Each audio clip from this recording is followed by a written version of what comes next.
Hi, everybody, and welcome to the Sales SOS podcast. I'm Liz Hyman, and I'm here with the crew Mike Simmons, Chris Bowen, Daryl Prowl, and Bryn Tillman.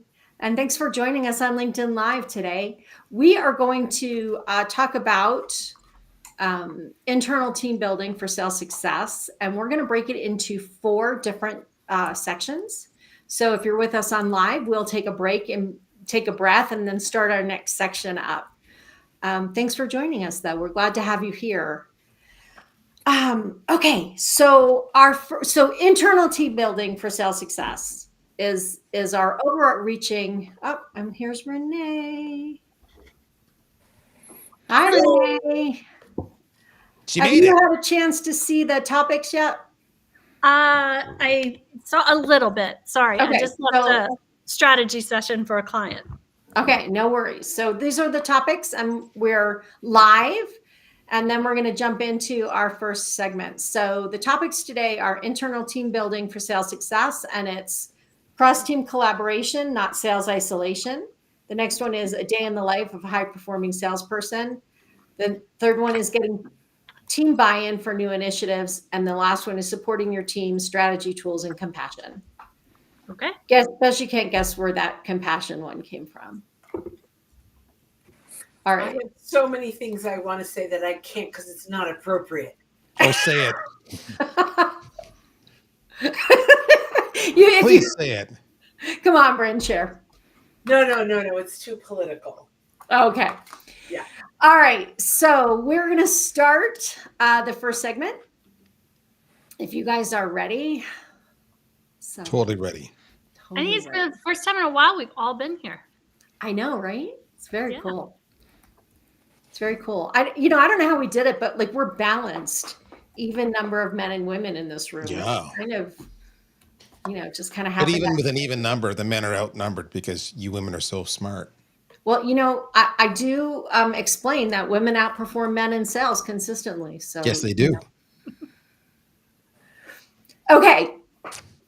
Are you ready? So welcome to the Sales SOS podcast. I'm Liz Hyman, and I'm here with your Sales SOS podcast crew, Mike Simmons, Chris Bowen, Daryl Prowl, Bryn Tillman, and Renee Bigelow. And today we're talking about internal team building for sales success. So, this is huge.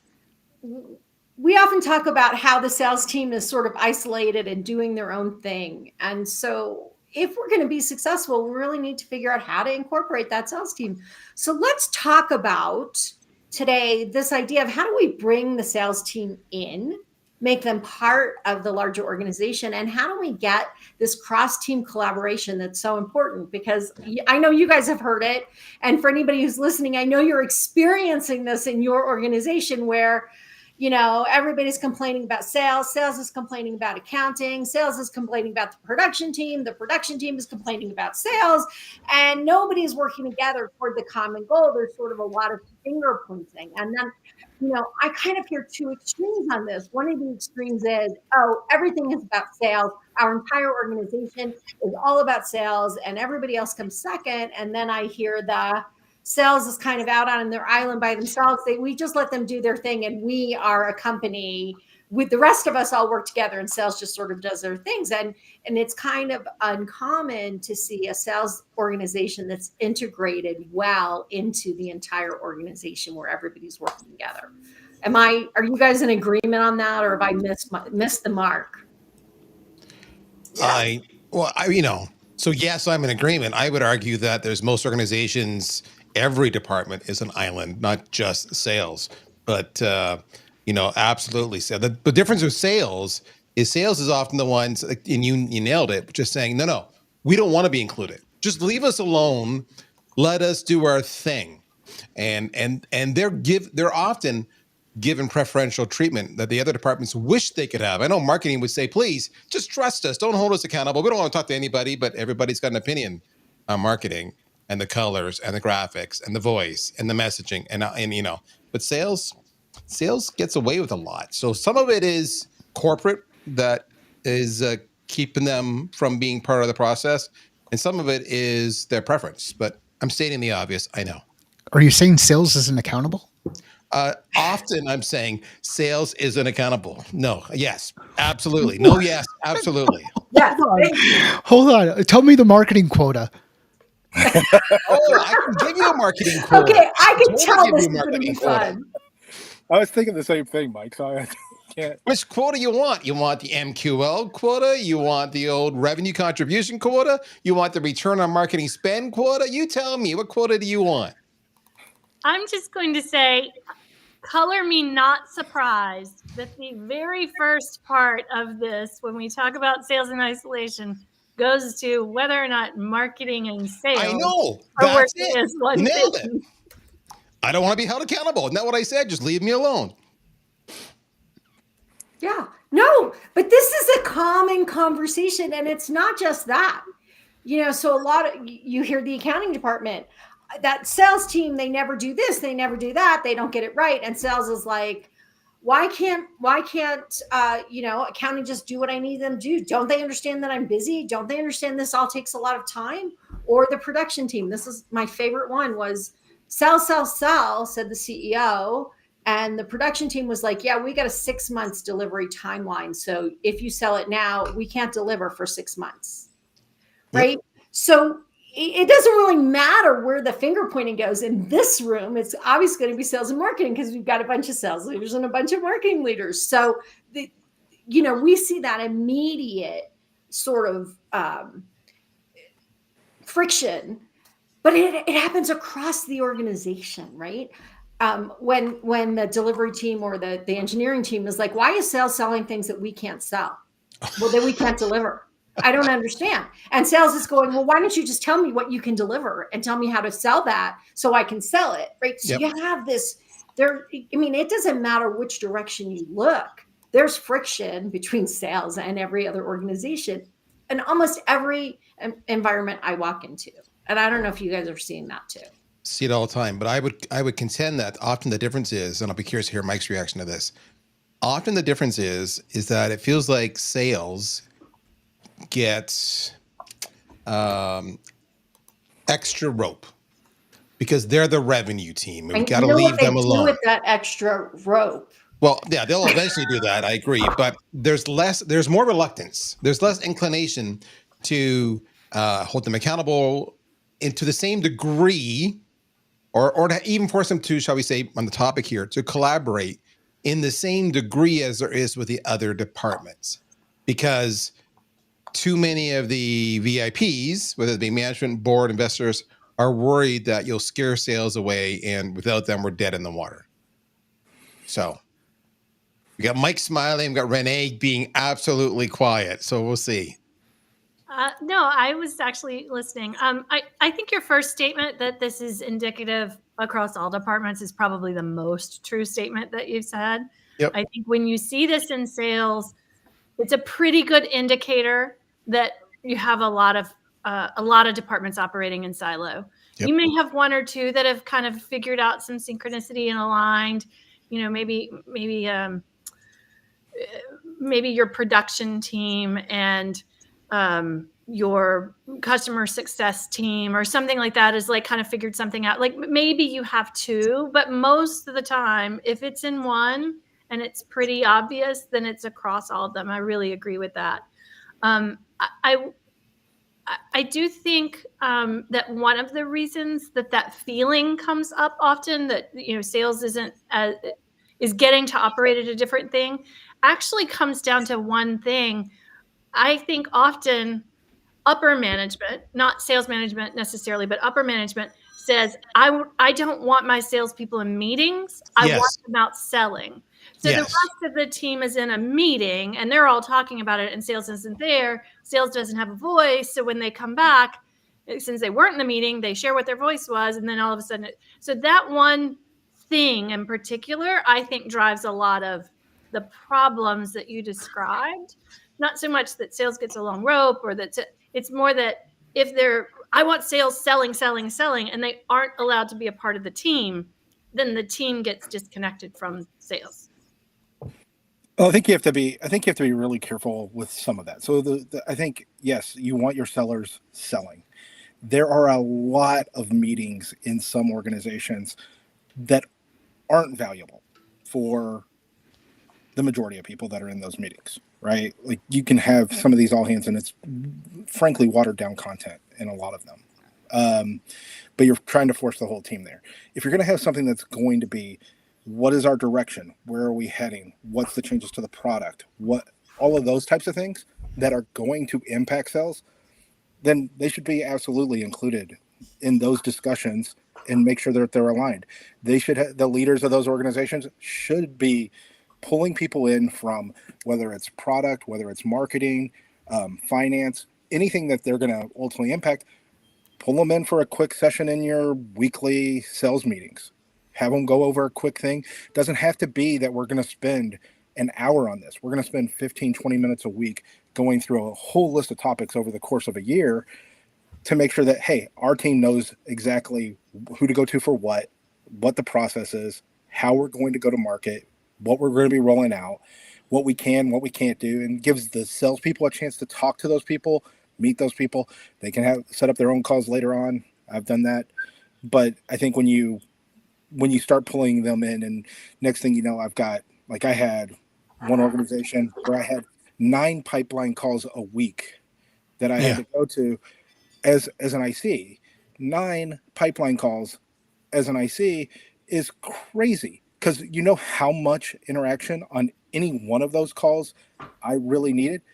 Less than probably 30 seconds, but now you're talking 9 hours out of if you say a 40-hour week, you've now taken 25% of that week out. And that doesn't include any other administrivia or anything else that I actually need to get done.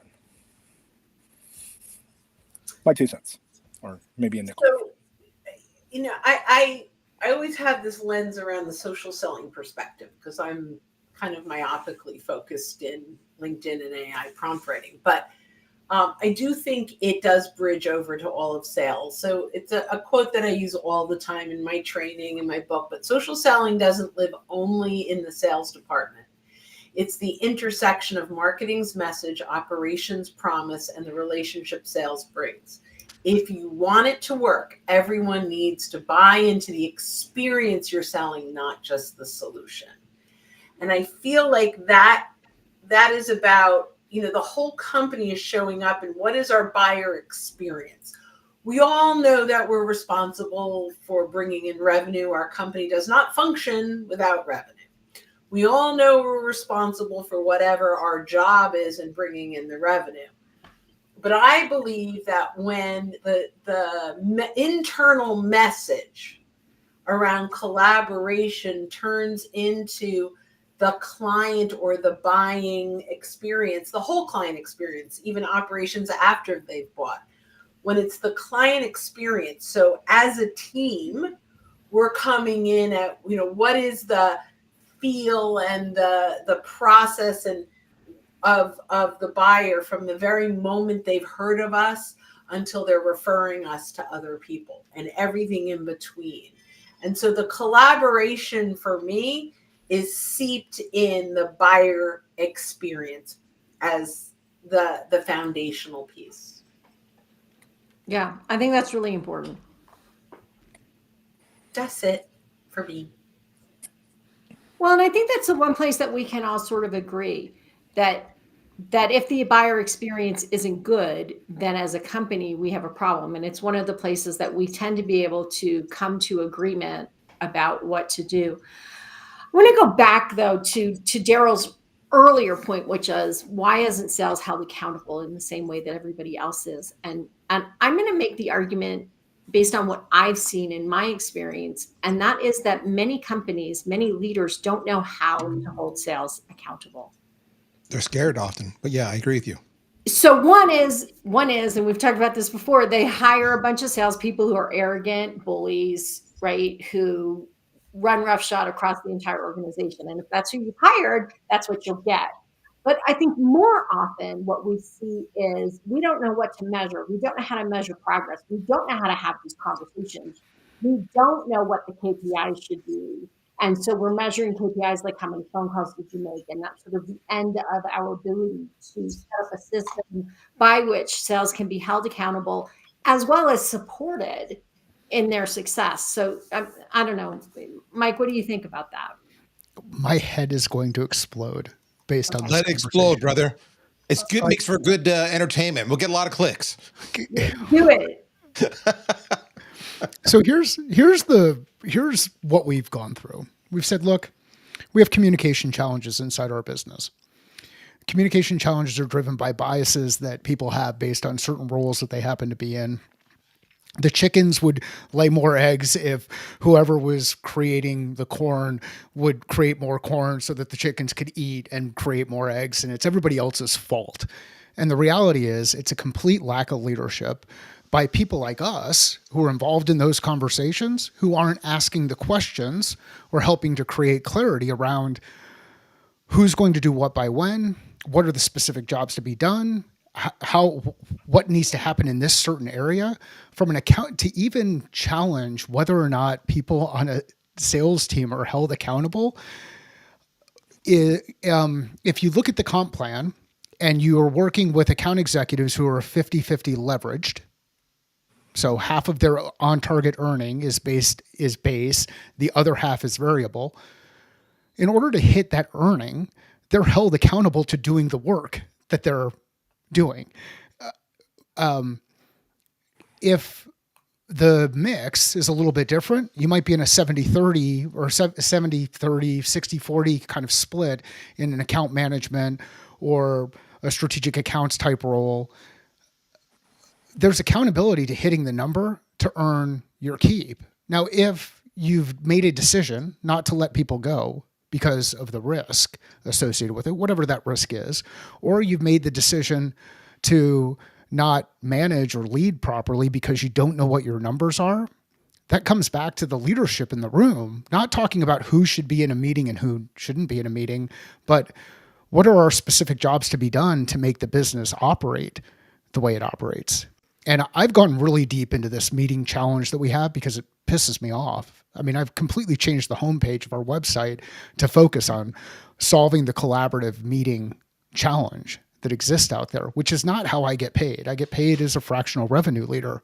But I can tell you that it's these kind of conversations where we talk about this is what marketing is measured on, or this is what sales is measured on, this is what success is measured on. We've got to align with the buyer journey. We've got to do whatever, where we bring our own perspective to it. And ultimately, as we're pointing fingers, remember, you've got 3 fingers, if you happen to have 4 and a thumb, coming right back at you.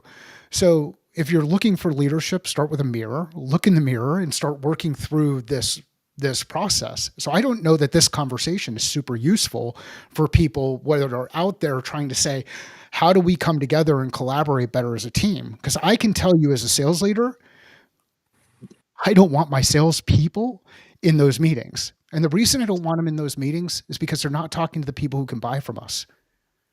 I do want them represented in those meetings. I'll represent them. A member of the enablement team will represent them. Some role that we'll create will represent them. So they should be represented in those meetings. But one of the biggest challenges you have with salespeople, if you bring all of them together in a meeting, they will all describe a tool differently. I can describe a 4-pronged eating utensil. I can talk about a fork, and I can say my customer needs something to eat with. And marketing will get pissed off because we're talking about, nobody knows what they're talking about because they're all describing it differently. The reality is we're describing the same thing, we're just using different language. I was referred to as Kim Jong-Simmons once in an organization. And the reason why I was referred to that is because I set up a communication protocol that would go right through an enablement team who operated as the spoke to go between sales and each of the other functional areas. And the salespeople didn't like that they didn't have access to those functional areas anymore. The reason why they didn't have access was because they're good at their job. They can communicate well. They can influence people. They can influence behavior. And I didn't need them doing that inside the organization and creating disruption. So anyway, this is a topic that is near and dear to my heart. I jumped on a soapbox and ran a little bit long. So I will be quiet now and just observe. Thank you. It was an awesome soapbox, Mike. Awesome soapbox. Even if much of it was biased. Biased how so?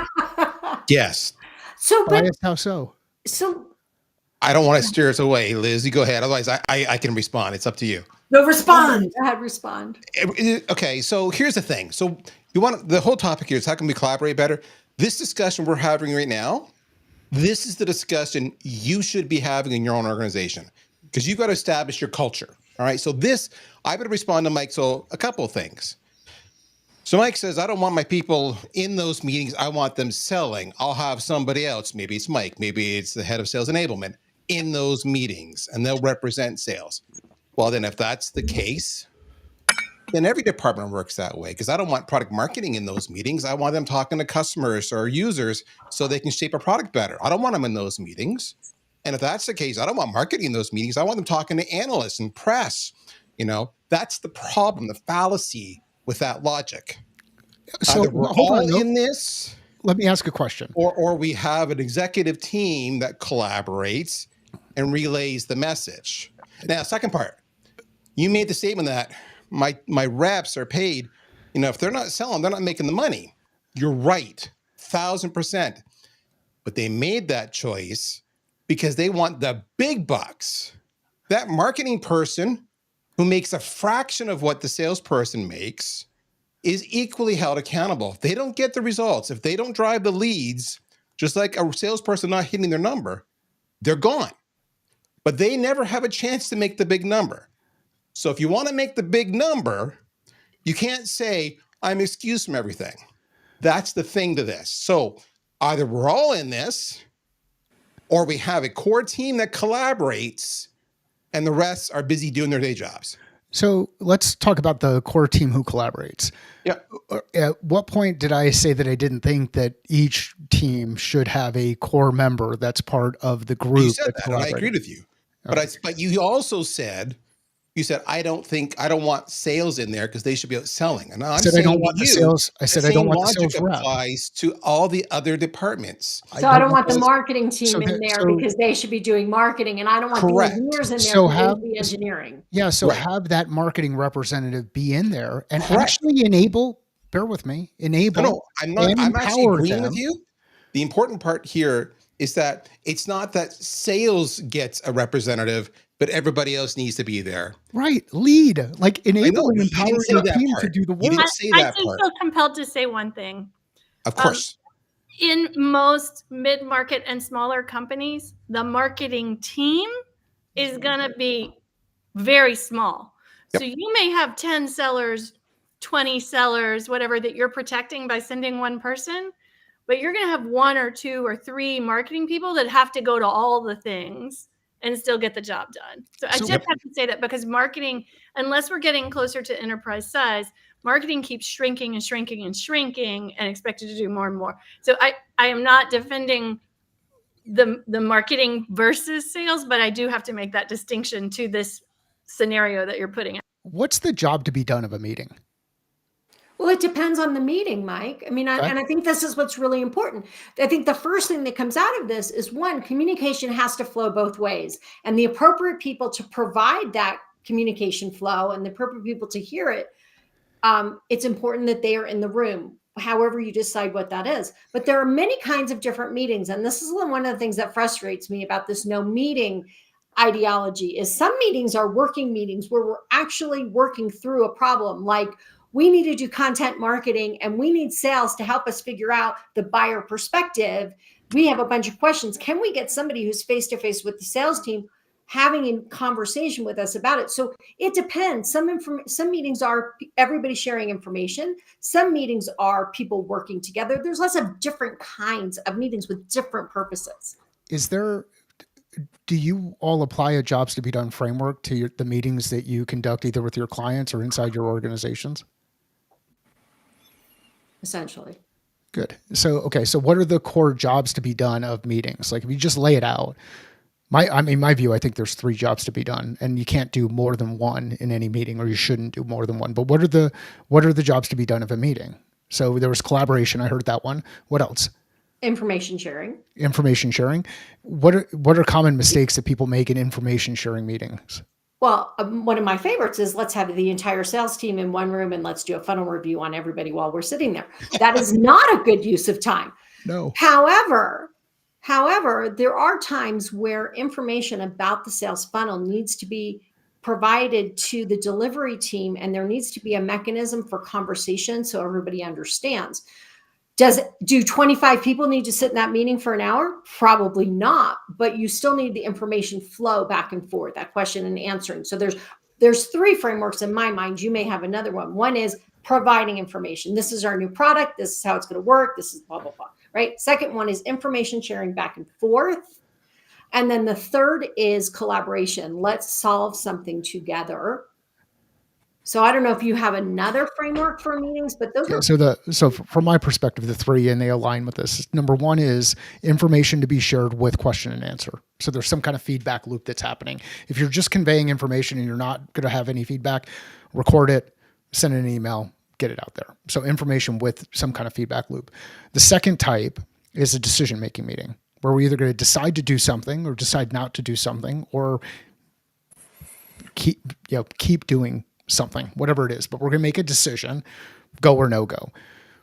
And then the third type is a collaborative meeting. And I think a lot of time is wasted in collaborative meetings. And in those collaborative meetings, you can do things like design for a solution, design for buyer journey. You can align on strategy and tactics, or you can go through the process of solving a problem.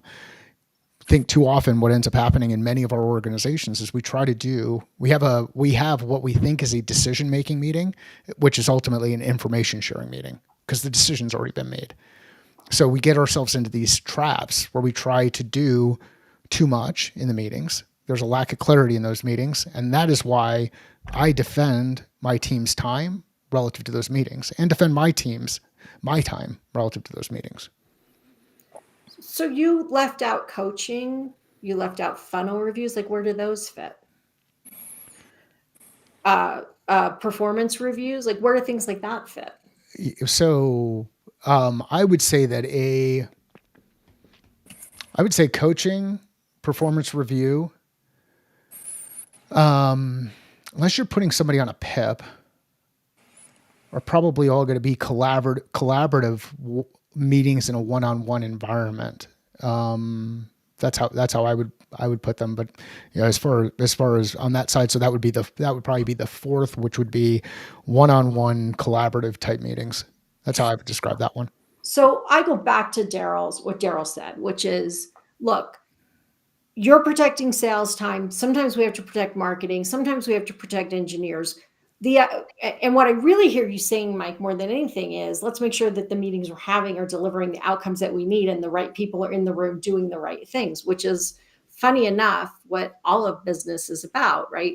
On the selling side, we're doing the same thing. Are the right people having the right conversations with the right people about the right things in the right place? Like this happens over and over again. So I think we kind of all agree. We just come at it from a different perspective. We shouldn't be wasting anyone's time in meetings, right? Right. Bingo. Guaranteed. But we're sitting here having a meeting. I 100% agree with that, Liz, but I will also point out one thing, and this has to do with how well they're run as well, right? Yep. So it's yes and to what you're saying. Whether we like meetings, whether we think there are too many, it is the number one mechanism inside of companies today to get people working as a team. Yep. Right? So if you don't ever put people in a room together, then it is extremely hard to get them to feel like they are part of a cohesive group. So it does not need to be a meeting, but there definitely need to be ways that you bring people together. To get back to your original premise, how do we get people to work cooperatively, right? If we don't feel like we're part of the same organization or the same organism, that's really hard to happen. So if a meeting is not the mechanism for that, there needs to be another one, right? Because that's where we say, you know what, I really don't want to do this. It's not my job, but I know Liz can get over the finish line. And, this is part of the team effort. I'm going to do this anyway. That's where those things start developing, is when we work together. So if it's not a meeting, it needs to be another mechanism for that team cooperative building exercise to happen and to become muscle memory and commonplace within the organization. Okay, so we are at 31 minutes into this topic. I think the big wrap up here, the big thing here is thinking about how we're engaging as different departments and different people around the things that we need to develop or learn, and that we have the appropriate meetings and have the appropriate conversations to get people working as a team, as opposed to working completely in silos, but making sure that we're not overdoing it. I mean, that's kind of what I'm hearing as the final outcome. Did I, Mike, Daryl, Renee, did I get that right? Yeah, I mean, add a little color. The whole thing is to get consensus on what the goals and objectives are, and then to make sure all the departments, all the team leaders, all the people who have influence and control are aligned on that. And that's not going to happen in a single conversation. You saw what just happened here right away, unscripted. This is what's going to happen in your company too, but you need to get it, because Mike's probably hearing things from me that he's not heard before, or maybe he has, and vice versa, right? Or maybe there's baggage from past jobs or past gigs that we're bringing into this one, and it's coloring how we approach, the collaboration, the cross-team collaboration. So you need to get that out in the topic. So, and because the objective is to make sure everybody's aligned, make sure we're all on the same expectations, the same level of accountability, and there's no secrets, there's no surprises. If you don't, you're dysfunctional, and you're not going to get better no matter how many PowerPoint presentations you make. And I will tell you, I just had a conversation recently where the marketing team said the sales team is asking for all this stuff, but they're not showing up. Like, they are not engaging with us. They are not answering our questions. They're not helping us develop what they say they need. So again, like, how do we all get to the same place? Sales wants this, marketing wants to deliver. How do we get there? How do we get over the finish line to make those kinds of things happen? And the funny part about that, just as an example why this is so important, is sales could be right. They need those things to hit their number because they've been given a number. Or they can't hit their number and they're going off on any place they can find a pulse. And now they want a feature just so they can get the deal, even though that feature is not core to the company direction and the product direction. So if you don't have those conversations, you can't discern, is this a valid feature or is this a wild goose chase because some rep wants to hit their quota? Liz, can I just throw one thing in, because we always like to share something practical. I think, Daryl shared a couple practical tips. Mike shared some practical tips on the types of meetings. This doesn't get solved overnight, but I will share one very practical thing that I often recommend, and I just recommended it in this month, which is when they're, particularly between sales and marketing, but this could be across sales and product just as easily, right? Or sales and accounting, is if you don't feel like you are ready to send sales out to other meetings, if you really are, like Mike wants to do, protecting sales time, at the very least, invite other departments into your sales meeting to speak about what else is going on in the company and to get that feedback loop coming in. So if you have a biweekly or weekly, whatever it is, invite in your marketing team, invite in your product team, your engineering team, whatever those different departments are, to help get that communication loop going back and forth so that sales does have a chance to speak to something, to understand, to ask questions, whatever those things are, and make it like a standing part of that meeting that's just, a 5-minute update with Q&A after, something along those lines, so that that's a practical, quick way to get some better alignment. The one thing I will share, something you may not have thought of, guys, it's worked brilliantly for me multiple times, is who's that one person in your organization who kind of has to touch every team?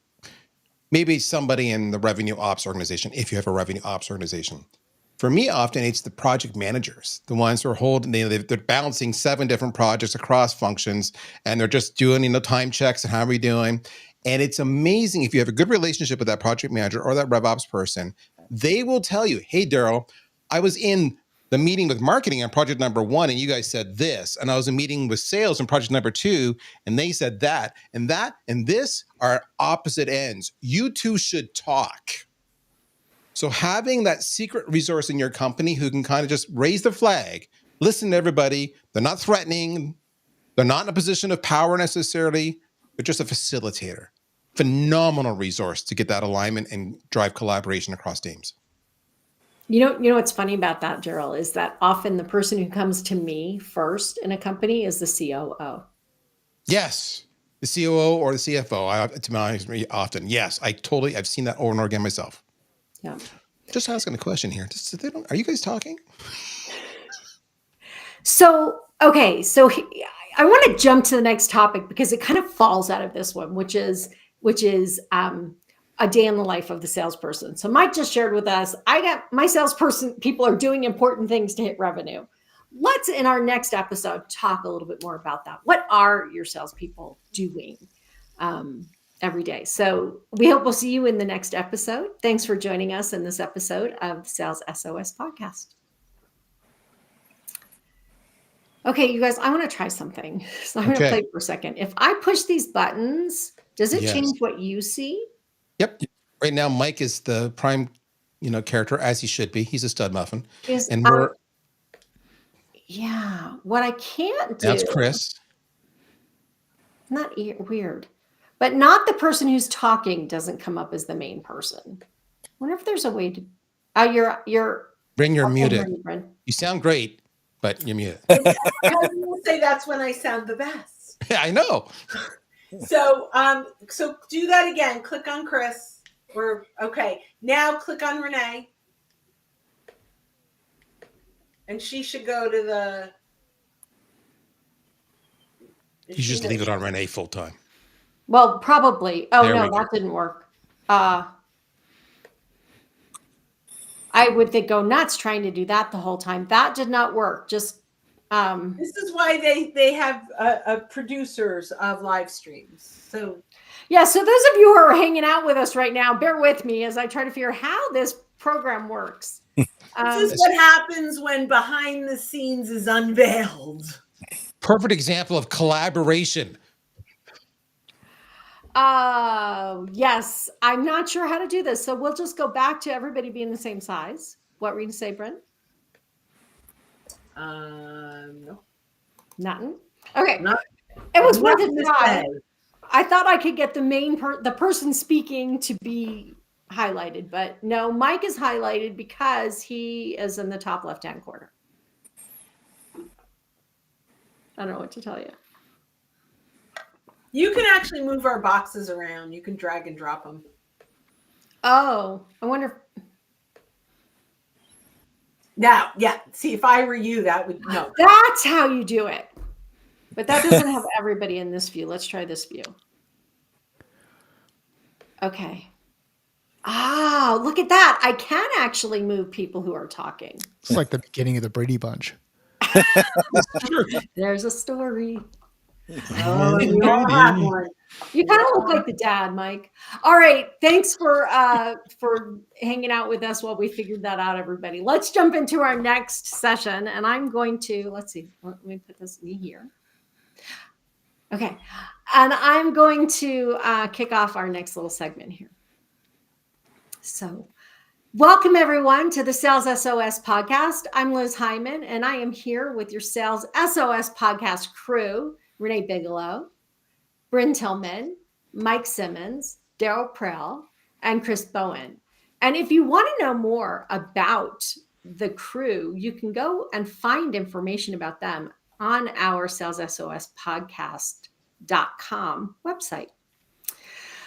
Okay, so we are talking about building internal teams for sales success. And I think in order to do that, we have to really understand what do salespeople do. I think it's a big mystery for most people what salespeople do all day. And I think for some salespeople, it's actually a mystery what they're supposed to be doing all day. But let's jump in. And before we do that, I want to remind everybody there are a lot of different kinds of salespeople. So there are, we have this word that SDR or development, right? So these are people who dial all day long or send emails all day long. And then there are sales executives who manage large accounts from start to finish. And there are sales development reps. What's the word I want?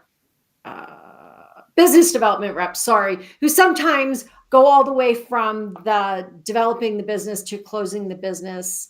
We have channel sales leaders, managers who are often in a sales role, and we have account managers who grow accounts. These are all different sales roles. So what those people do every day is really different. So we say, what does a salesperson do?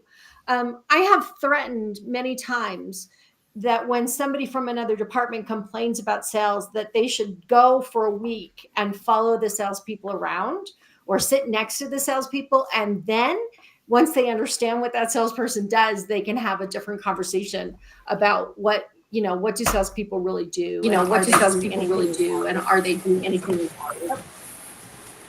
We are having echo.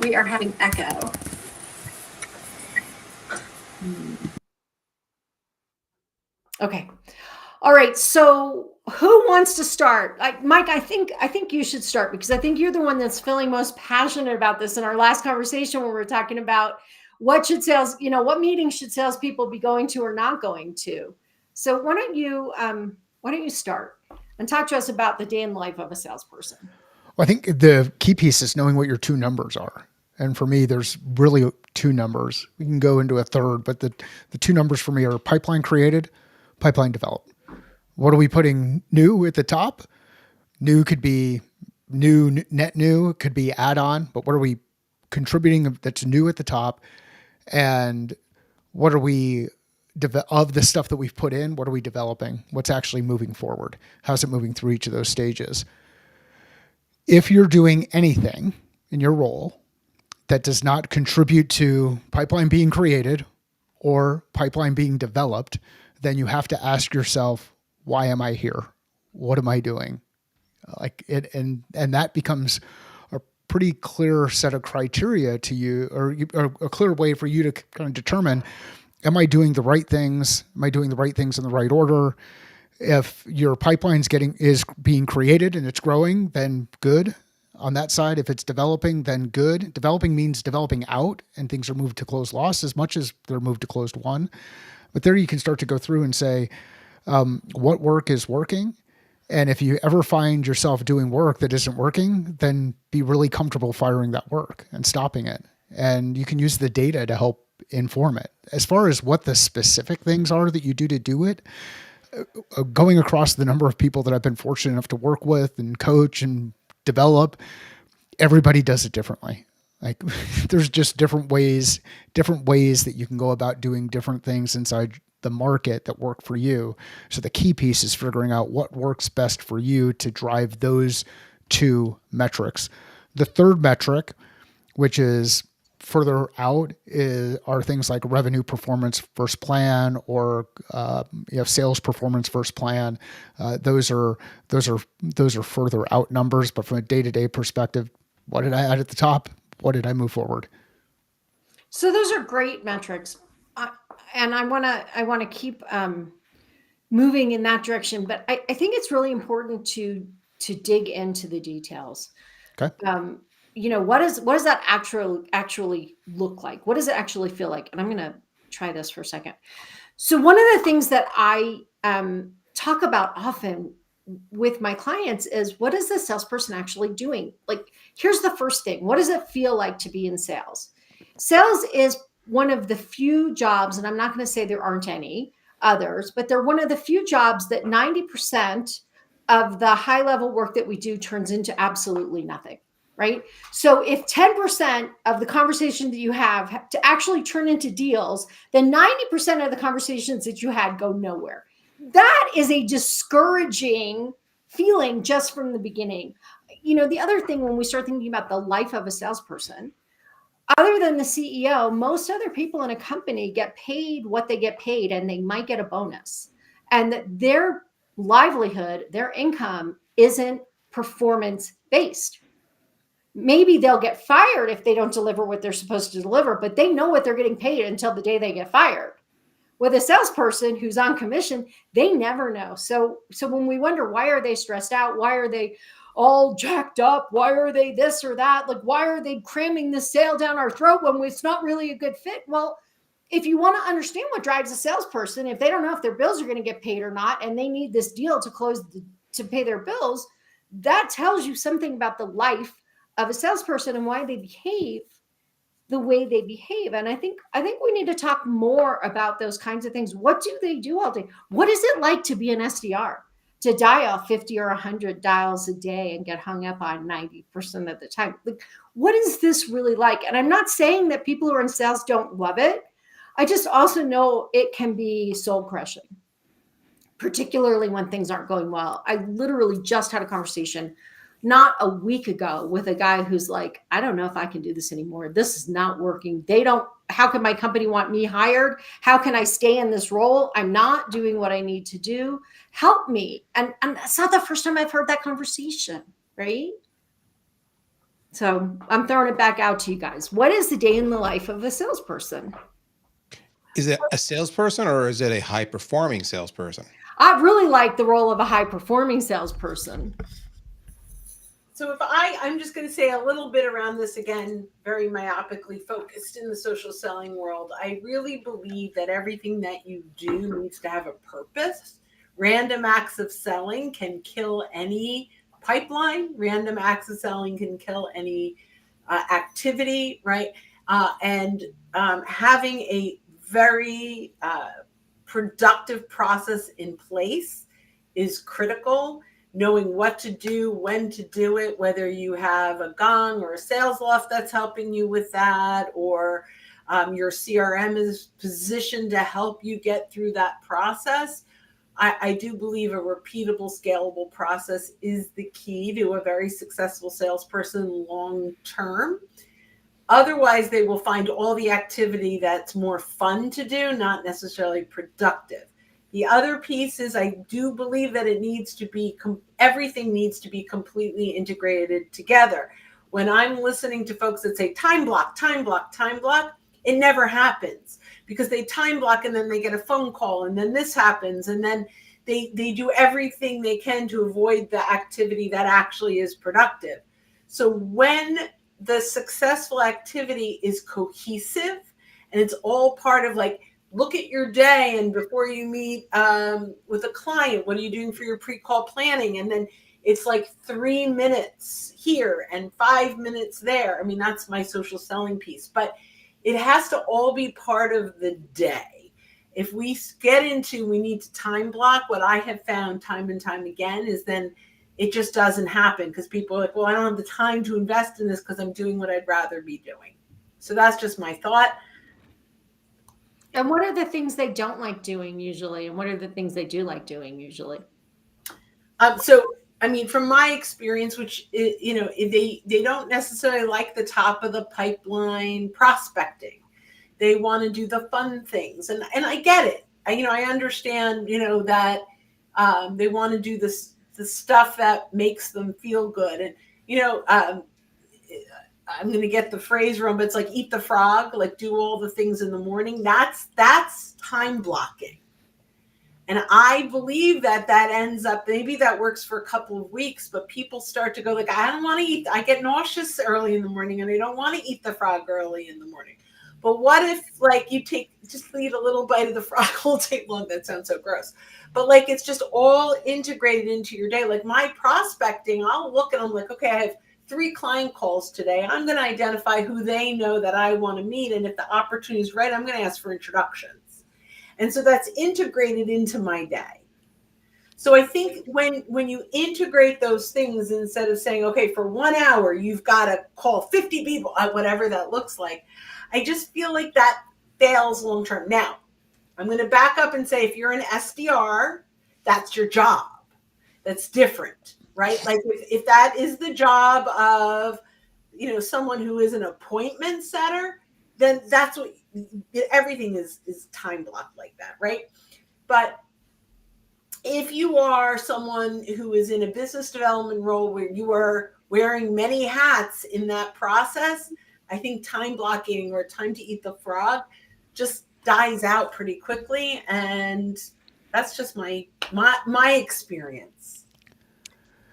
Liz, can I say that you set up a really great example of the different types of AEs, but I think there's one subset maybe that is really important to point out, especially if we're talking about what does a day look like.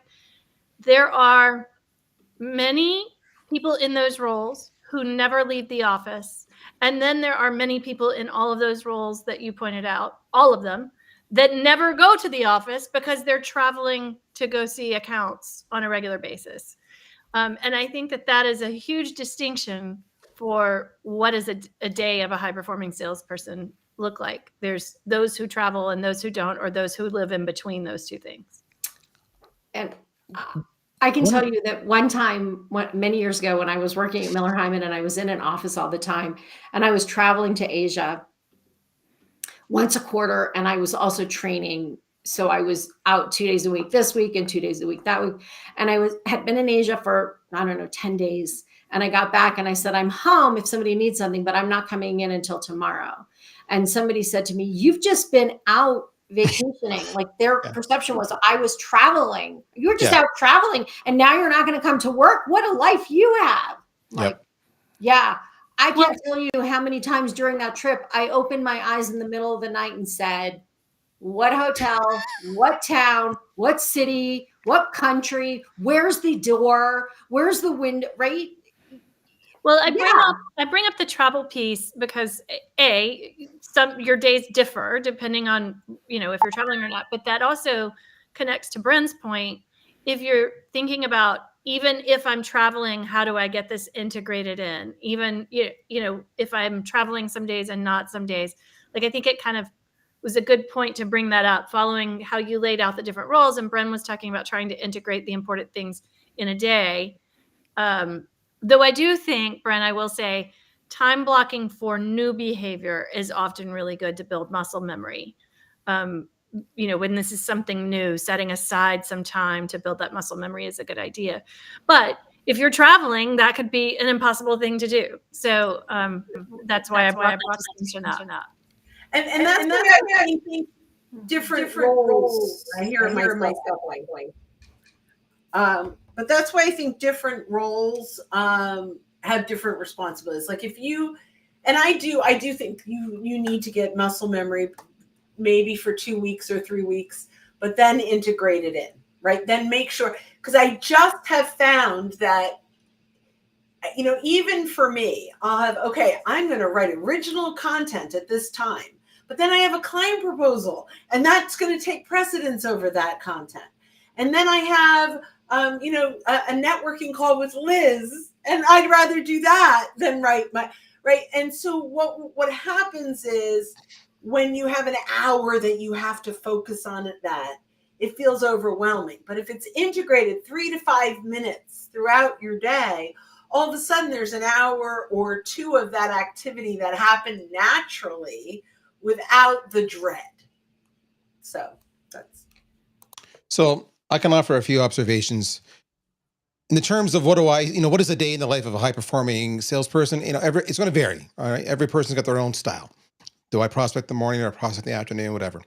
But I can share some attributes that I've seen repeatedly over the years, and I would love to see the reaction, especially on Mike in this one, is I see a high performing sales rep is focused, like extremely focused, and they know exactly what they need. So they may be focused on prospecting for a period of time, a couple hours, because they know if they don't do X number of dials or emails or social touches or whatever today, that they're not going to eat in 3 months' time because our pipeline is going to be low.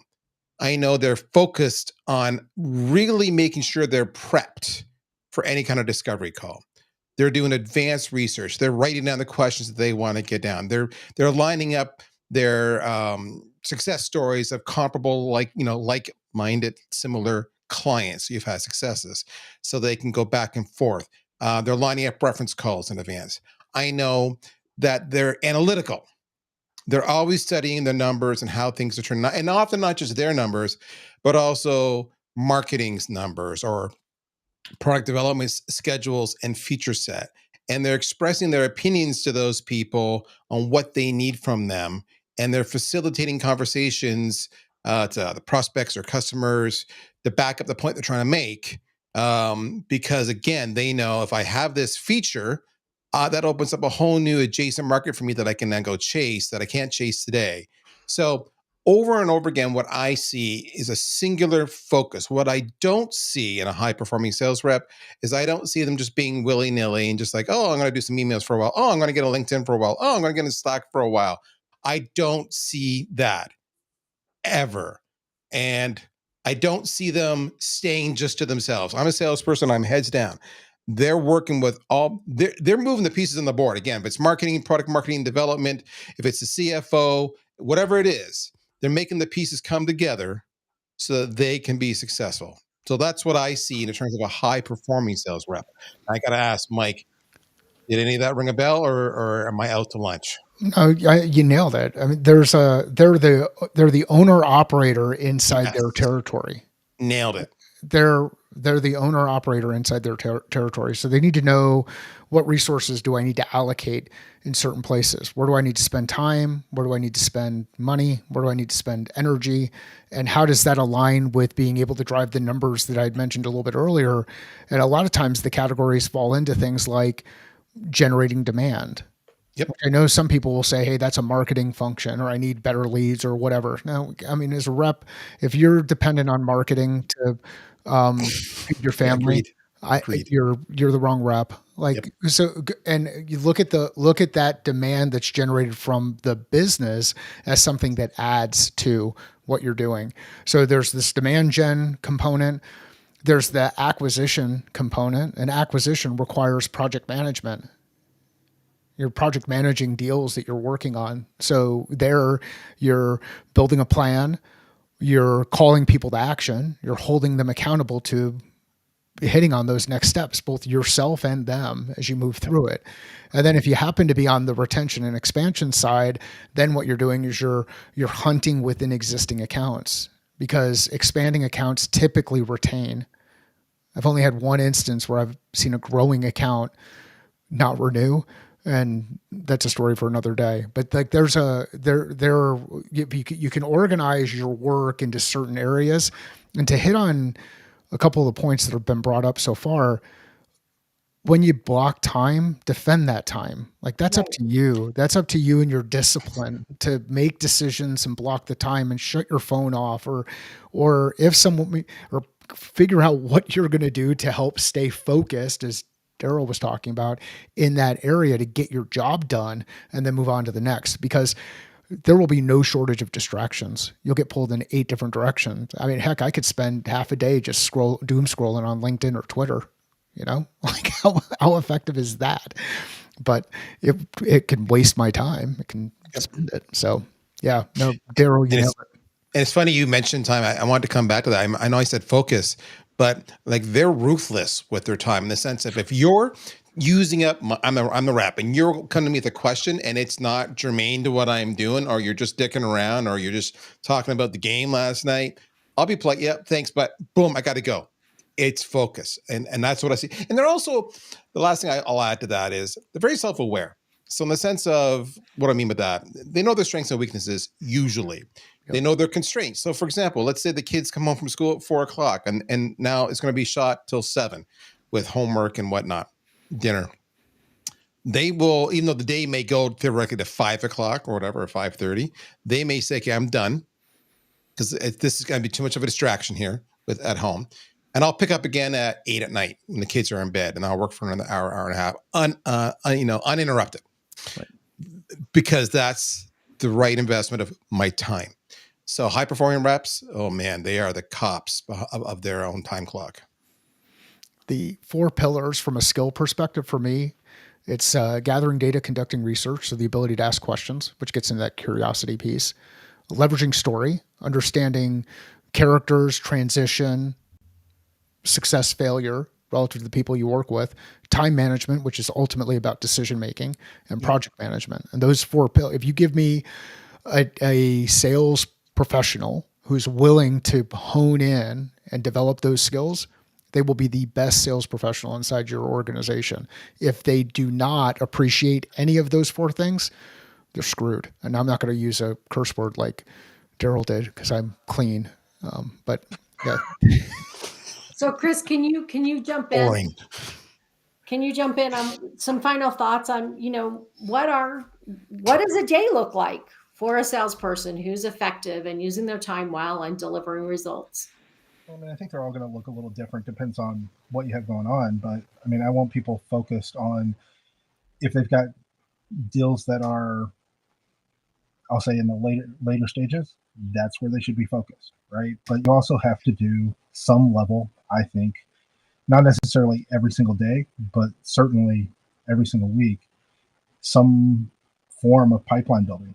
I think it's real easy when you have a decent pipeline and you've got things, a lot of activity that are, I'll say, good activity.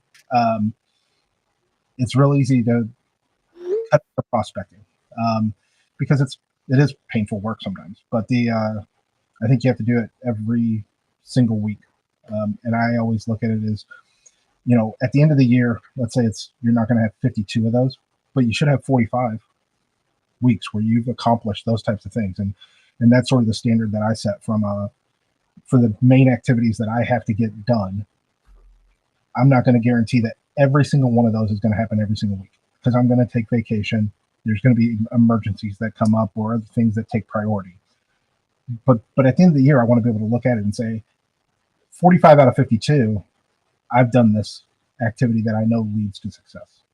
And that's what I would expect a high performing salesperson to be able to say, hey, these things that I know work and that we can point to the results for, I make sure I consistently execute on those things. And the other things aren't as important. Okay. Any last thoughts on this high performing salespeople? Well, I haven't really heard this one said specifically, but I do believe all those things that everybody said is pretty common over what I've seen too. But Liz, this is something you talk about a good bit with sales, that there's a lot of neurodiversity in salespeople. That's part of why they're attracted to the position. The role attracts a certain some people, like you've pointed out, a lot of people in sales are dyslexic. A lot of people in sales have ADHD. Because of that, what one highly successful salesperson does can be very different from another highly successful salesperson. So I think that's really important for people to remember when they go in and particularly say like a first time, like maybe a CEO that hasn't really had to oversee sales before directly, or a first time sales manager, to remember that piece and not try to micromanage how, but micromanage what. So like, what are the outcomes, those sorts of things. So I think that the bottom line is a couple of things. One is good salespeople are consistent and they're persistent and they're focused, right? They know what they need to do and they're doing those activities. I think a second really important thing is that whatever we think salespeople do as non-sellers, we really need to understand better what that is. What does it feel like and look like to pick up the phone and do a cold call? What does it look like and feel like to follow up? How many phone calls, how many times does somebody have to follow up with the same person who's interested to get them back on the phone again? What does travel feel like? How do you get all the work done? How do you get your prospecting and everything done when you're traveling? What is it like to go to a trade show? And then what's your responsibility before, during, and after a trade show? And how do you catch up after all that has happened and you've still got other clients you need to deal with? There are all of these things happening. So if a salesperson is struggling with trying to get everything done, I think it's really important, if we're going to build a team that understands sales, they need to understand our job, but we need to understand their job as well and understand that it is really different than what most other people in the company do every day. I have to say this one. I've been waiting to see if any one of you brought this up. When you said, what is it people don't like to do? And when you've all been talking about what are the things that successful people do, does anybody want to guess what I haven't heard a single time that I can't believe I haven't heard? Updating the CRM. Pick up the phone. Update the CRM. That's everybody's We're favorite. talking about what do they do? Nobody updates the CRM. So can I tell you how bad? I have a Google form that I fill out, and then my assistant puts it in the CRM because that's how much I hate working in my CRM. That's what I was like when you said calling the top of the funnel. I was like, I think it's the CRM, but you are. I think that you win. Yes. What you need is someone to come in and help you build out that CRM that actually is integrated into the workflow of the people that are inside your business and are not overly complicated, created by some operator who operates behind a laptop. Well, this is why I brought it up right after Liz says we need to have empathy for them and how they do their day, because often how people build the CRM is how we want information, right? We're building it for our reporting, our dashboards, our forecasting, our whatever, right?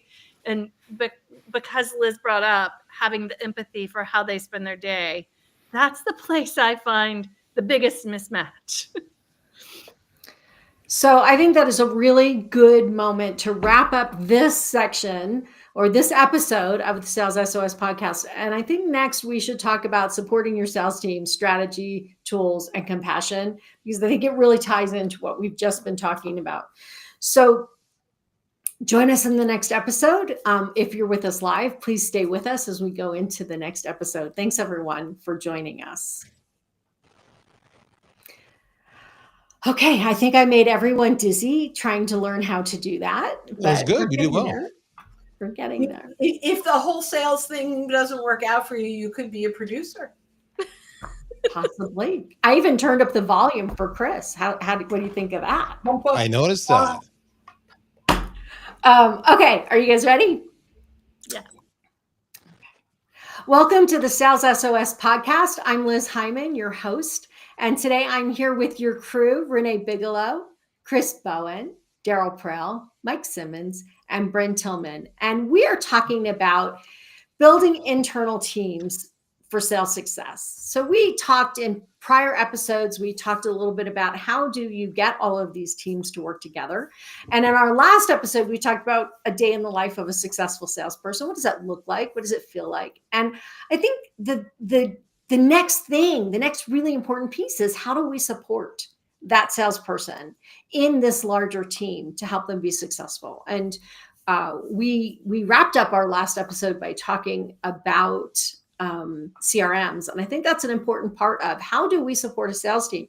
We support them with strategy, right? With strategy and vocabulary and all of these things that help them do their job. We support them with tools. Some of them are technical tools. Some of them are other kinds of marketing tools or branding tools. And we support them by being compassionate and by coaching. And so if we think about those three different ways of supporting a sales team in the larger environment, because I don't want to lose a part of this discussion about, hey, there's a larger team around us. And while we're doing all of this, how do we make sales part of this entire organization instead of either dominating the organization or being out on an island by themselves? So I don't know who wants to start this conversation. I just want to say for those joining this podcast, if this is your first one you've listened to on our theme this month of internal team building for sales success, in week 1, Mike and I really bumped heads. In week 2, Mike and I kissed and made up and agreed. I don't know what's going to happen in week 3, so stay tuned. Don't go anywhere. Don't change that channel. That's all I want to say. I've got my eye on you, Daryl. I got my eye on you, sister. In fact, Bryn, why don't you start? Thank you. All right, so let's talk about what I see salespeople need. So you started with strategic, not just tactically, what are we going to do? We really rather than give them goals, we've got to give them strategy, right? And so I have a little kind of a checklist in my head, right? So the first strategy is give them a really clear ICP, both on our Ideal customer profile. Oh, sorry. Yes, your ideal customer profile for both the roles that we're going after and the types of accounts. I would do accounts first that we're going after. I'm going to say, even when you're building out territories, this is something that can be incredibly controversial and you know, but I actually in today's ever-changing environment, I sound very AI. I really think building out territories should be based on personal proximity, social proximity. So when the strategy is, these are the types of companies and people we're going after. How many people in this list do you already know? Who do you have relationships with? Who do you have relationships with that know those people? So I think that's like the top of the line. If we're really going to support salespeople, start with your ideal customer profile that is the lowest hanging fruit. We need playbooks. And playbooks are everything from strategies to tactics and what we're going after. We need campaigns. We need, like for me, we need like sales navigator strategies. We need pre-call planning strategies and tools. We need a centralized library of case studies and even built out personas and different content at different stages. We need swipe copy for emails and messages and LinkedIn content. We need, I believe we need prompt libraries. So we have the crispy framework, but what are prompts that our reps can use that have like a scope and boundaries, right? Where these are the things we're going to cover, but then it interviews them to personalize or customize that, put all of that in place. And then we need, I think, we need coaching, from micro coaching to, you can even have some AI coaching and role playing. We need win-loss reviews. I can't tell you how important I feel those are. It is amazing to me how many people lose an opportunity and have no idea why. Because, it was in their pipeline and I knew it was going to happen and then it didn't. And then they never call because, I don't know, they're embarrassed. I'm not sure. We've got to have win-loss reviews. We need to have peer learning circles and drive withs and sit withs for calls. And then we need both the group. I'm not going to get into the meeting debate, but we need the group having conversations about what's working, what's not working. We need the one-on-ones. We also need recognition. And the last thing I'll say, and I think the most important thing, is I believe that sales leadership needs to be on the team of the sales people, that we are in this together. We have this goal together and we're working at this together. When I'm working with sales reps that are afraid of the one-on-one, or if their manager or leader calls them into their office and they get nauseous, we have a problem. We have to come at this as, we're all going after one goal. If you have an issue, tell me. You're not going to get in trouble. You're not a 5-year-old. Like, we're all adults and we're going to walk through what happened and how do we avoid it happening again. So I think having that coach mentality, that the Ted Lasso is how we're going to ultimately support them. Okay, that's my rant. I'm done. So you're saying we should just believe. That's what I'm hearing you say. Oh my gosh. Hope is a strategy. Hope is a strategy. Ted Lasso coming back for season 4, folks. There you go. Go ahead.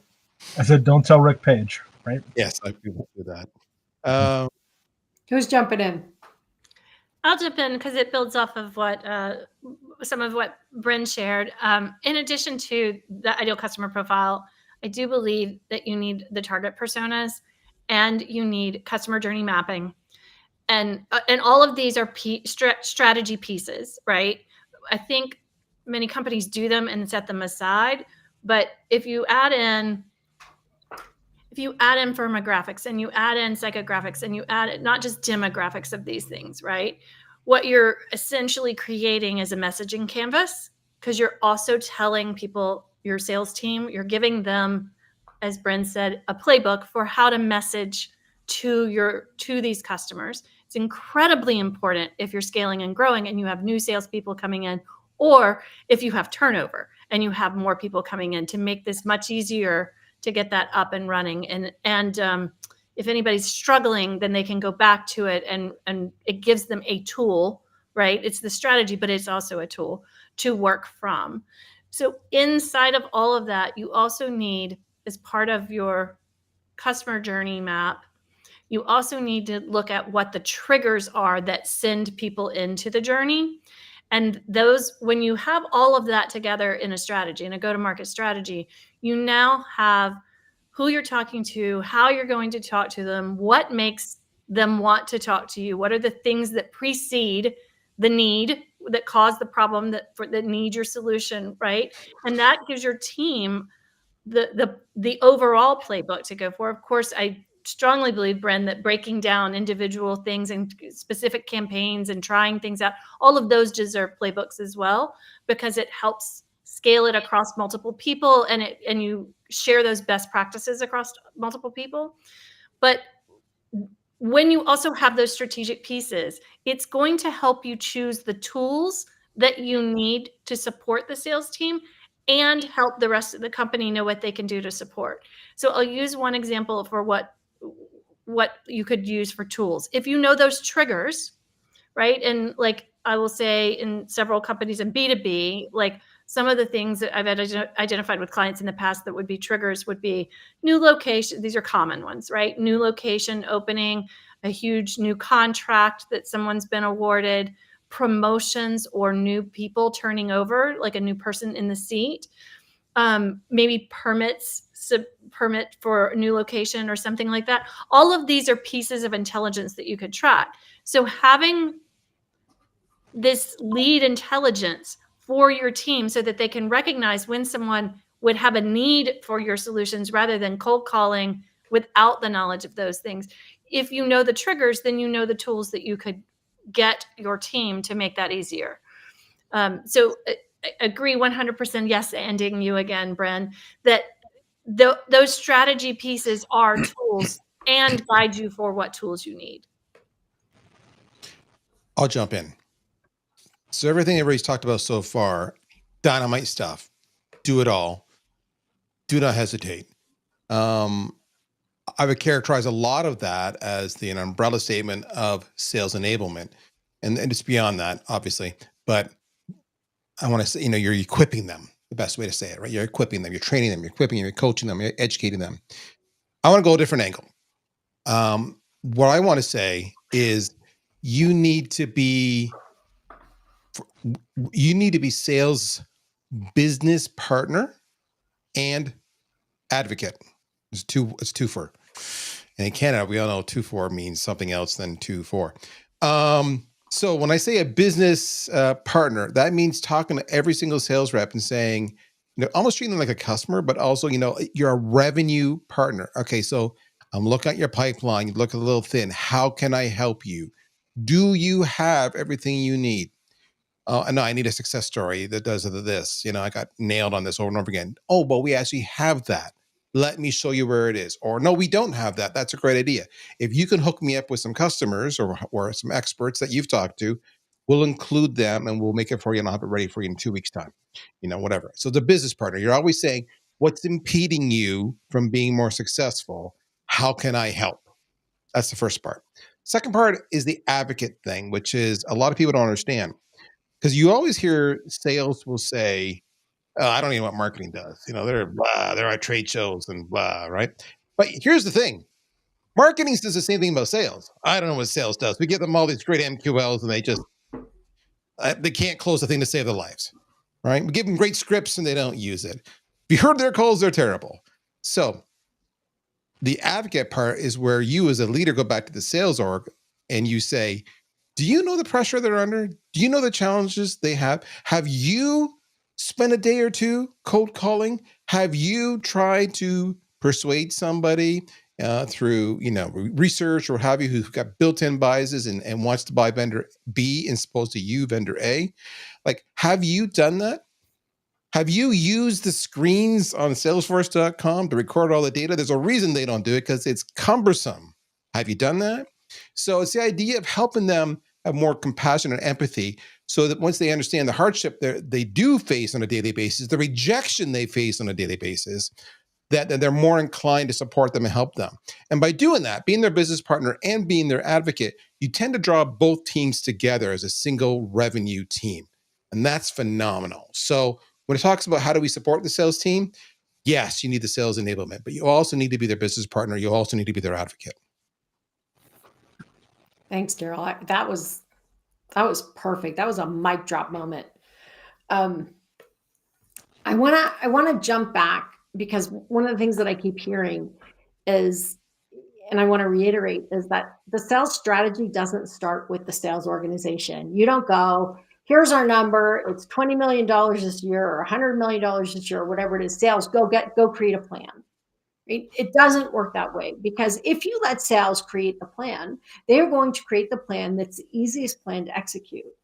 And they're going to find the shortest path to revenue, which is great, unless the shortest path to revenue is not the ideal customer that you're actually going after, who your product is designed for, and then they now want all of these new fixes to your product because it is great. The strategy starts with a corporate strategy. And if you haven't done your corporate strategy, if you don't know who you are, if you don't know what your mission values are, if you don't know where you're going and which products will lead and which ones will follow, it's really hard for a sales team to create a strategy, or for a marketing team to create a strategy. So the marketing and sales strategy and the product strategy are going to fall out of this larger strategy. You can't just defer that down. And I think that's kind of what I've been hearing in this conversation. And then, Daryl's really talking about, now that I know the strategy, someone has to lead this team to success and partner with the sales team to get the results that you need. And I think those things are all really important. And the question I want to throw out to the team now, and I know Mike is ready to tell us something, I can tell. But what I want to throw out is, like, playbooks, and then sales team doesn't use them, and marketing writes this messaging and sales doesn't use it. Like, what's the difference between providing guide rails and support and cramming something down someone's throat that doesn't work? Like, somewhere in the middle is something that works, right? We don't want to hand somebody a playbook and tell them these are exactly the words that you have to use. And if your customer isn't saying things that go along with this, say it anyway. Like, that's not helpful. We don't want to give them a list of questions that they absolutely have to ask, and you can't miss any of those questions, because that doesn't align with what's going on with our customer. But where's this balance, you guys, between providing strategy and tactics and playbooks and all of these other tools, creating guide rails to keep them on track, a process and a system and a CRM, and then also giving them the ability to be creative in their job and do what they need to do to be successful? And I'm Chris and Mike, I'm throwing it to you guys first. If you're building these playbooks and they become shelfware, right? Like, that doesn't serve anybody's purpose. What you really have to be able to understand is, I want people to be authentic. People can tell if you're just reading from a script, even if it's one that you're well rehearsed in. That's not going to come across necessarily as authentic, right? And that's what they're going to be, I think, judging you on or looking at. So I think you have to have an understanding of, what are we trying to get accomplished? How are we trying to get that accomplished? And then how are we going to allow people to insert their own personalities, their own voice into that conversation? It's going to come across more authentic. We don't want them to lie, right? We don't want them to say, hey, this absolutely is something we can do when we absolutely cannot. But I will also tell you that if you're in product or marketing and there is a feature or something like that, that you can tell sales teams, this is coming out in 6 months, right?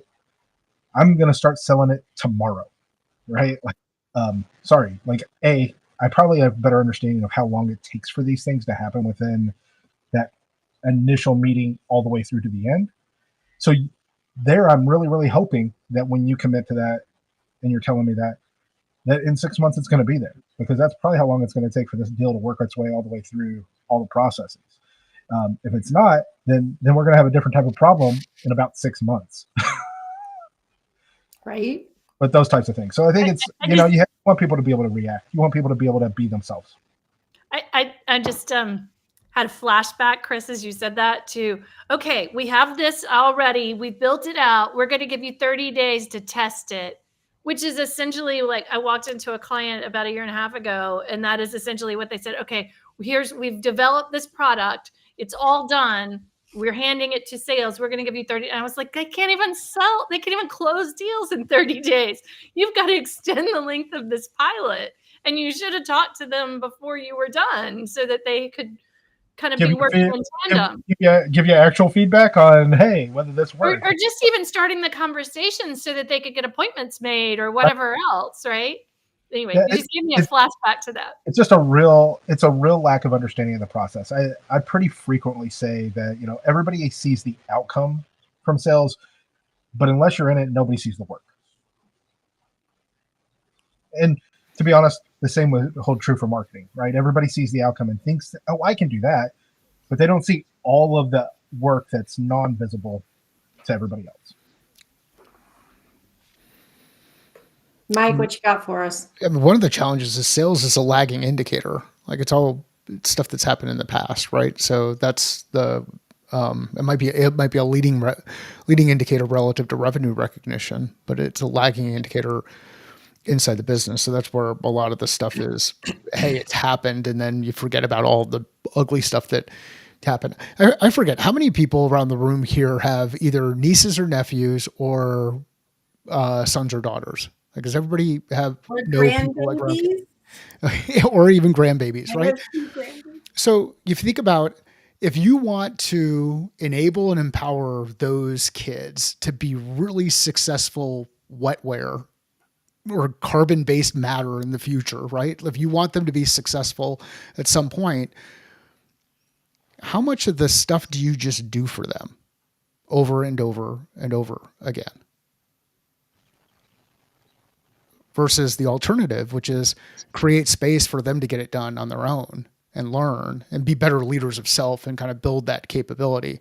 So the question I would pose to anybody out there who's trying to figure out different ways that they can enable and empower their sales team is look at it and say, am I trying to do too much? Like micromanage, overly script, overly process for the sake of having process? Or am I think this has been brought up a couple of different times, ultimately just providing general guardrails to help kind of keep things moving along so they can develop and thrive in the operating environment that they need to and really serve customers well. So those are some of the questions I would kind of work my way through is, are you doing too much? Are you simply providing guardrails? How do you know, what data are you looking at to determine if the stuff that you're doing today is actually working or getting you closer to your broader objective? Yeah. I think you're right on, Mike. And that's really, we have to be asking those questions every day. Every day. It's not like we ask it once or we create the strategy and we're done. All of this is iterative because the world around us is changing. Our salespeople are changing. Their skills are changing. Our buyers are changing. The technology is changing. This is in this ever-changing landscape. We really have to think about what's happening now. What are the things that are interfering with our team's success? What are the things that are supporting the team's success? And how do we as leaders lead the right direction and provide the right tools? And I want to just wrap up with this idea of CRM, which we kind of wrapped up the last discussion with, which is your CRM a hindrance or a help? And salespeople need some place to keep all that information. They need a tickler, we used to call it, right? That reminds us that we're supposed to do something because we're very busy in the day-to-day. But is it cumbersome? Is it so cumbersome and unwieldy that no salespeople wants to use it? No salesperson wants to use it. We can get the grammar right. Is it does it have so many problems that they can't get it done? Does the sales process require them to go into 7 different tools in order to finish their job? So the CRM is just one more thing that they have to go into and fill. Like, how do these tools all fit together to support them? And how is the CRM, which is like should be our home base for managing our work, how is it working for us? And I don't know that there's an answer to that, but it's something that we need to be thinking about. Are there any last thoughts on that or strategy tools and compassion that we need to be providing to support our sales teams to success? Liz, I'll add a thought just on the CRM, just because this one comes up all the time. And the CRM is more than it is multifaceted. Its uses are primary throughout the organization, right? And depending on each company, it could be more multifaceted in some companies versus others.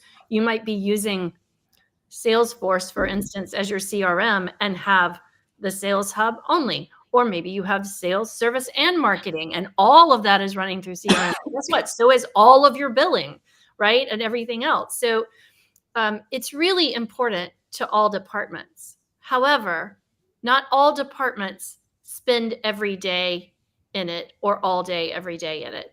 And the people who do need to spend all day, if you have Service Hub and you have a CRM and you're working that, then your service department, whatever that is, customer support, customer success, whatever, like those departments need to have as much say as well, right? Whatever teams are spending their day in that piece of software really need to have a say in how easy it is. The company will, if you just need reporting and forecasting and things like that, you can train 1 or 2 people to get all of that faster than you can get an entire department to spend all day, every day in these if it doesn't work well. And I have to say this, even if the CEO wants it to look a certain way, somebody has to be able to say to the CEO, do you want it to look a certain way or do you want more sales? So remembering those use cases and who has to spend the most time in that software is really critical. Okay. Then let's wrap this up. Thanks everybody for joining us for this episode of the Sales SOS podcast. We have another podcast coming up. The next one, we're going to be talking about getting team buy-in for new initiatives. So join us for that one when you finish this one. Have a great day, everybody. Okay, I'm going to try a different format on this one and see how that works. I have to bail. Yes, I knew you did. Yeah, sorry, guys. Sorry. Great conversation, guys. I really appreciated it, and wish you an awesome day, weekend, month. We'll see you next, guys. Bye. Enjoy this best of 3 series. Yeah, that's what it is. Man, it's killing me, man. It's killing me. So take care, guys. Okay. Take care. Okay, wait, let me just see which version we're going to use. We use that one. Use that one. I don't know. How's this one look to everybody? Should we use this one? Sure. Let's try it and see. We're learning. I like that one that had all didn't have the background and had all like 6 of us up there in the same square. Like I forget when you had it up This there. one? That one. I think So the reason I'm doing it is because what I want my marketing person to be able to do is pull out tidbits, and she hasn't been able to do it with it this way. So I was testing cool. this Test new away. way of doing it. Test away. I think that's a good attempt, like, to see if that works. But we might like do this and then jump to others. I don't know, because I'm not a producer. Yes, you are. You are now. You have more experience producing than at least one of us on here. So there you go. Okay, are you guys ready? We're gonna let's start here and then let's jump to the other view. Okay. Welcome to the Sales SOS podcast. I'm Liz Hyman, your host. And I'm here with your Sales SOS podcast crew, Bryn Tillman, Chris Bowen, Renee Bigelow, and Mike Simmons. And we're here talking in this set of episodes, we're talking about internal team building for sales success. And we've had a couple episodes where we've talked about this topic. We started by talking about how do you get all of the teams in your organization, especially sales, to coordinate and work together. We talked about a day in the life of a salesperson. Why do they behave the way they do, and how do you get the rest of the team to understand that? So that was episode 2 in this series. And then the next episode, we were talking about how do you support your sales team with strategy, tools, and compassion. Like, what do we need to do as leaders to support them to success within this larger organization? And there's some great mic drop moments in that. But this time, I really want to talk about how do we implement new initiatives? So I don't know about you guys, but I see this all the time, right? Oh, we're going to implement a new CRM. Or the CEO says, look, we're going to start doing this now. We're going to start focusing on this product, or we're going to have sprints, or whatever it is that somebody comes up with, and we got to build this initiative, bring it up to date, and bring the sales team up in it and get the rest of the organization bought in. And I'll tell you, I don't know if you guys have heard this or not, one of my experiences has been having salespeople, and I've heard this multiple times. Salespeople say this: well, what we do is we listen to what the CEO says they want to do, or what the new initiatives are going to be. And then we just sit on it for about 30, 60, 90 days and confirm that they're really serious. And then if they're really serious and they don't change their mind, then we start focusing on that. And then what I hear the leadership saying is, well, we tried this for 30 days and it didn't work, so we're going to try something new. So these behaviors tend to feed each other. And what we get is my favorite word, which is chaos. So how do we implement initiatives and then get them going? Bryn, are you ready to share with us? Do you think? Maybe I'm excited. Okay. So just quickly, couple things. Change doesn't fail because the idea was bad. It fails because the rollout skipped over the why and what's in it for them and how it helps the salespeople win. Right? So I'm all about my little quotes because I'm in social media, and so these are all quotes that I've had out on images. But if you want salespeople to adopt something new, you need to show them how it helps them close more business faster and make it easy to integrate into what they're already doing well. You've got to engage a few trusted sales champions early in the process, get some wins, have them be your champions and tell the story. And you have to frame these initiatives with how it will help you make more money, get better results, and ultimately, I hate to say it, but at the end of the day, what do salespeople care about? Hitting their number, making their commission, and hopefully they care about making an impact. But an initiative that rolls out, like if we have a new why is CRM such a hard challenge to get people to do? Because the activity doesn't help me win deals, right? If we can make the activity help them win deals, they'll get buy-in. Okay, that's my rant.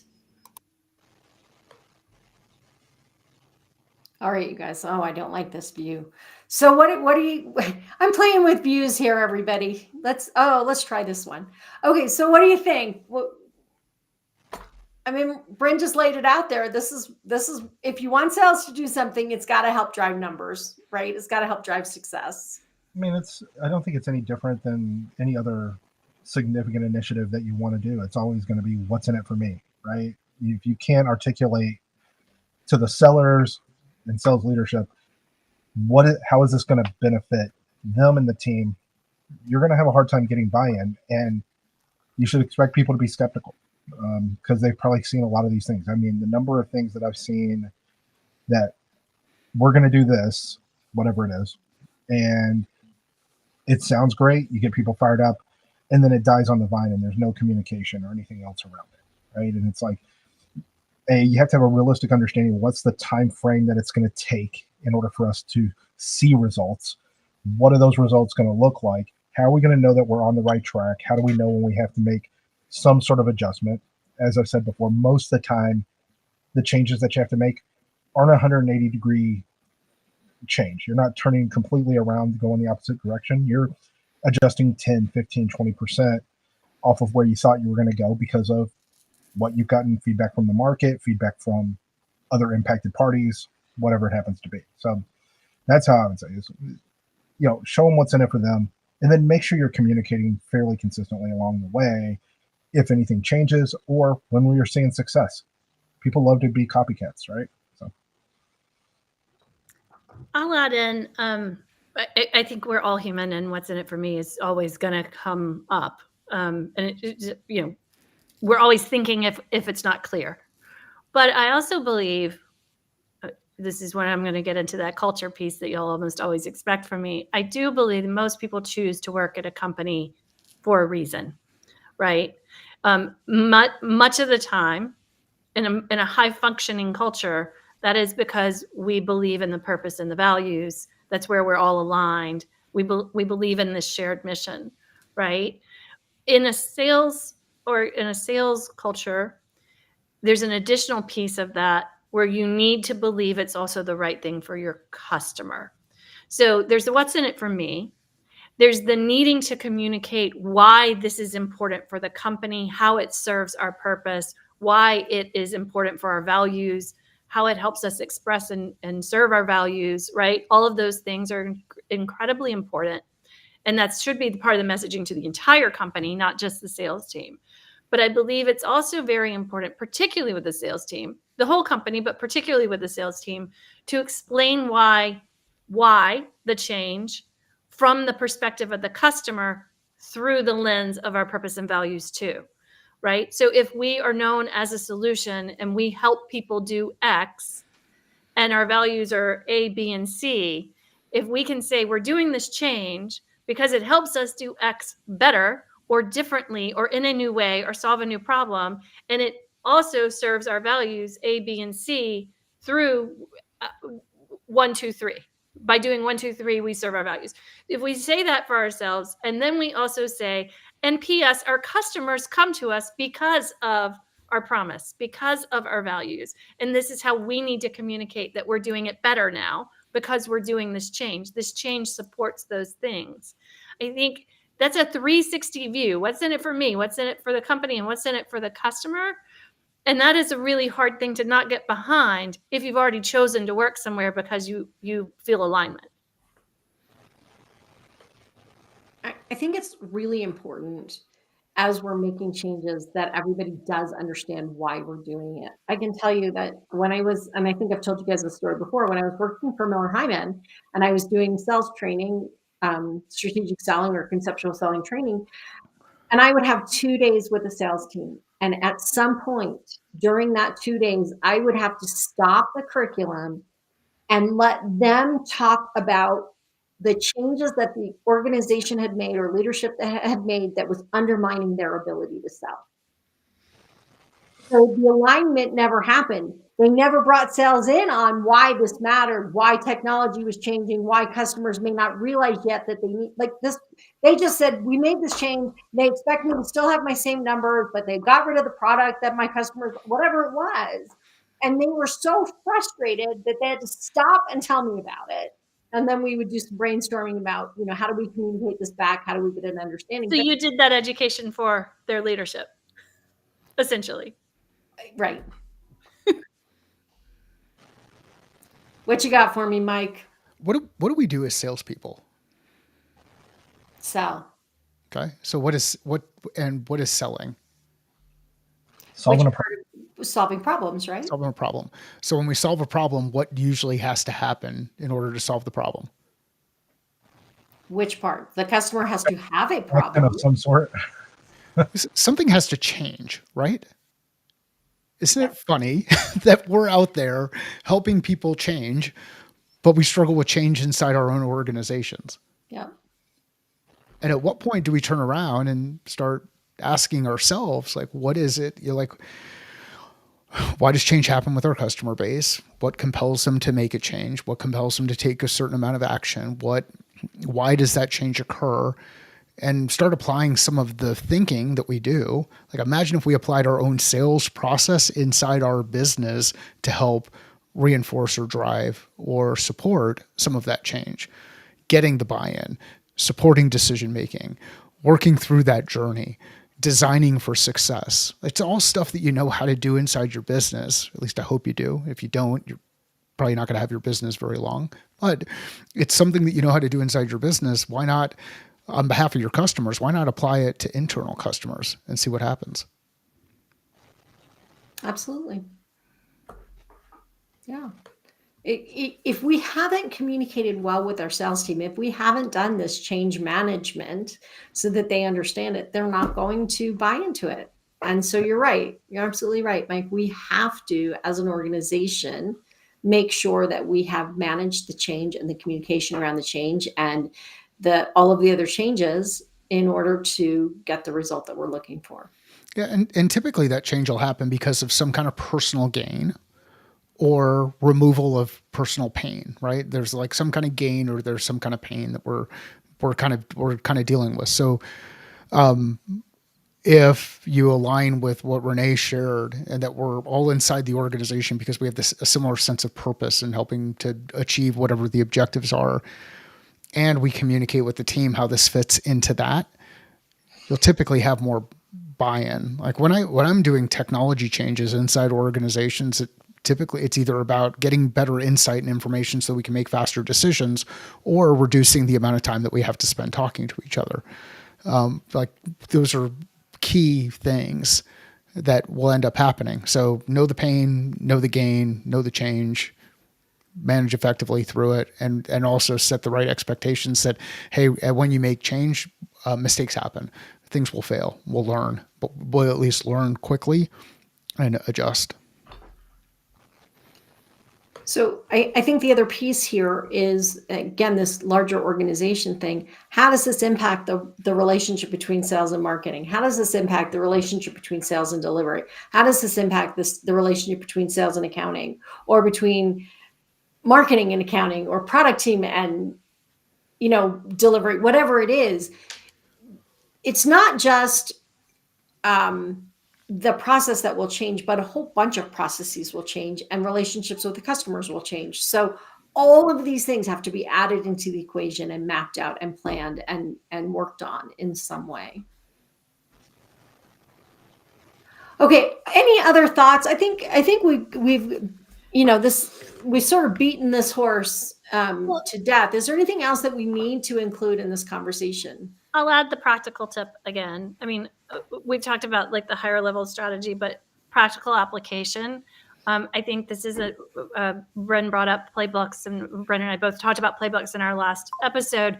This is a perfect place to think about templates and playbooks and other enablement materials. And this is not just in sales. If it's organizational change, it needs to be throughout, right? Your marketing team is going to need a playbook for what needs to be changed too. Right, your accounting department, if the billing is changed, shipping, if you're sending out a new product, shipping is going to need this new playbook as well, right? All those things need feedback from all of those departments. If you want good buy-in, they should have some input into these playbooks, and then these playbooks come back out to help people build that muscle memory. And to what another point Bren brought up earlier when we talked about time blocking and when is it successful, this is one of those moments where there needs to be new muscle memory, right? So making sure that you give room, airspace, whatever you want to call it, breathing room, whatever, for change to succeed. Free up time, as Mike said, we're not always going to win everything. There are going to be some lessons to learn when we're changing things, reducing that friction or risk, that fear. Along with that, giving a little extra space and time to get these things done while we build up the muscle memory and the tools to do it. I think those are like very practical things that we can do that increase buy-in through every step, so that, after our pilot period, we have a lot more buy-in, even if we don't have it on day one. Excellent. Thank you for sharing the practical. Okay, well, I think we're going to wrap this up. Thanks, everyone, for joining us for the sales operating. Nope. That's not where we are. Thanks for joining us for the Sales SOS podcast. We're not talking about sales operations right now. We will, if you're joining us live, we'll be here next month on the second Friday. And if you are joining us in this episode, please watch our upcoming episodes. Or if you haven't, I think we're on 70 episodes about. So if you haven't seen the prior episodes, join us. We look forward to hearing your input. Everybody have a great day and happy selling.